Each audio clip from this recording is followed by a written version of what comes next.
Olá, boas-vindas a mais uma produção da Ford College.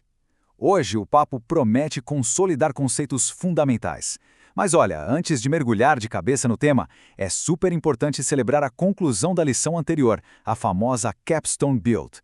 Aquela fase de montar, testar e documentar o programa final ficou para trás, construindo uma base de engenharia bem sólida.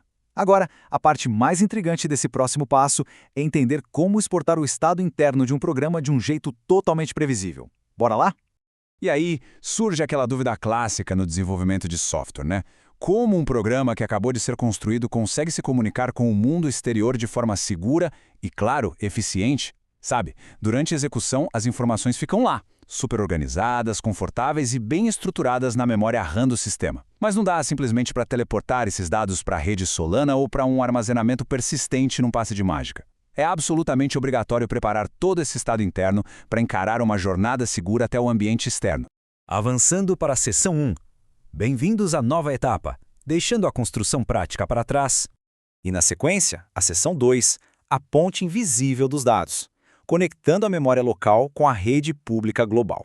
Pois é, informações complexas simplesmente não sobrevivem flutuando no vácuo.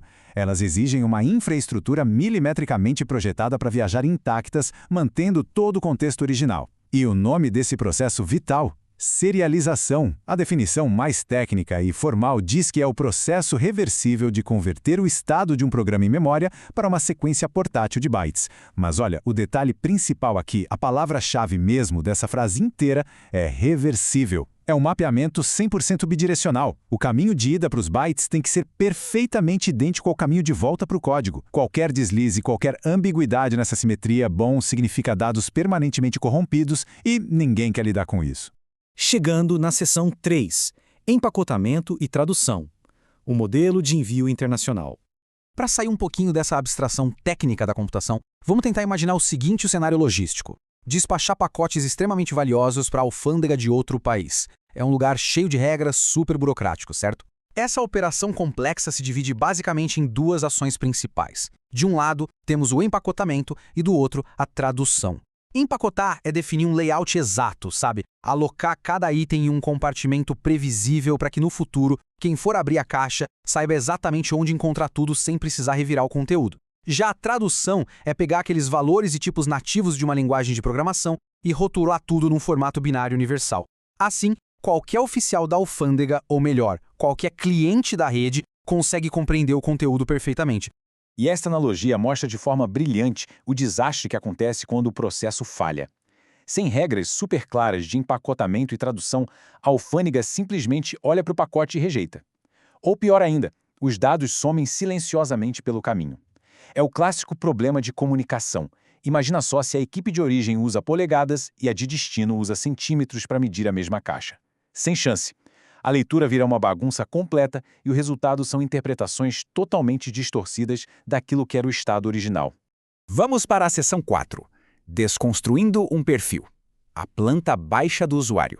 Trazendo essa lógica logística direto para o código em si, o grande truque é observar exatamente como os campos se organizam na memória. É como olhar uma planta baixa de uma estrutura de engenharia, tipo uma conta na rede Solana. Passo 1, o ID do usuário. Esse cara é um inteiro de 64 bits, bem amarrado com tamanho fixo.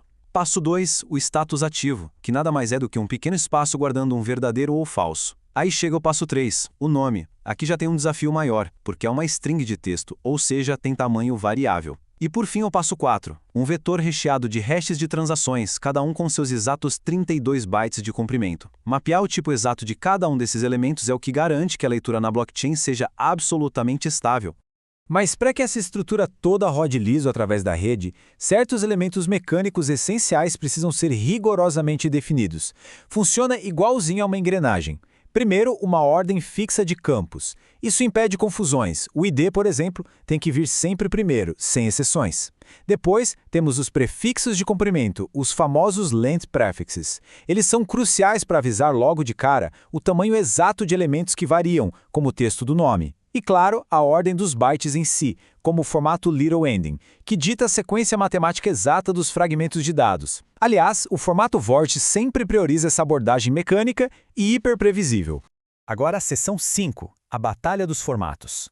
Textual versus binário. Com todas essas regras arquitetônicas na mesa, a gente entra num embate inevitável. A facilidade da linguagem humana contra a eficiência bruta da máquina. Vamos dar uma olhada nas opções. De um lado, o queridinho JSON.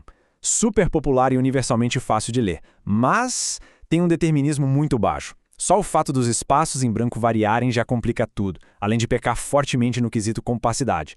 O Protocol Buffers, por outro lado, melhora bastante a economia de espaço, mas adiciona algumas tags estruturais flexíveis em tempo de execução. E aí, temos o Borch, adotado na Solana. Esse brilha forte. Ele entrega um determinismo altíssimo e uma compacidade fenomenal. Como? Descartando qualquer marcação redundante e confiando de olhos fechados naquela planta baixa mecânica que a gente acabou de destrinchar. E o motivo que torna essa compacidade técnica tão vital é friamente econômico. Na rede Solana, o custo não é apenas atrelado ao processamento em si. Cada byte que sobra, cada espacinho excedente custa um aluguel contínuo, o famoso rent, e isso afeta negativamente o limite máximo de tamanho de cada transação. Resumindo a ópera, um formato muito verboso com muito texto puro vira um passivo caríssimo. A conversão compacta é literalmente o que mantém os contratos inteligentes financeiramente viáveis. E, finalmente, a seção 6, Princípios Essenciais na Solana. As regras de ouro. Isso nos leva à grande consolidação da nossa explicação de hoje. Os 3 pilares imutáveis para um gerenciamento on-chain confiável. Primeiro, determinismo absoluto.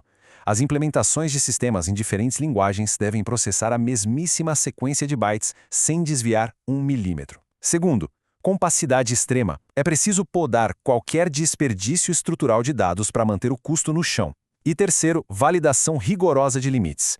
Quando é feito o processo reverso da desserialização, o sistema tem a obrigação de confirmar os tamanhos declarados antes de ler os dados na memória. É isso que bloqueia ativamente injeções perigosas de bytes mal formados.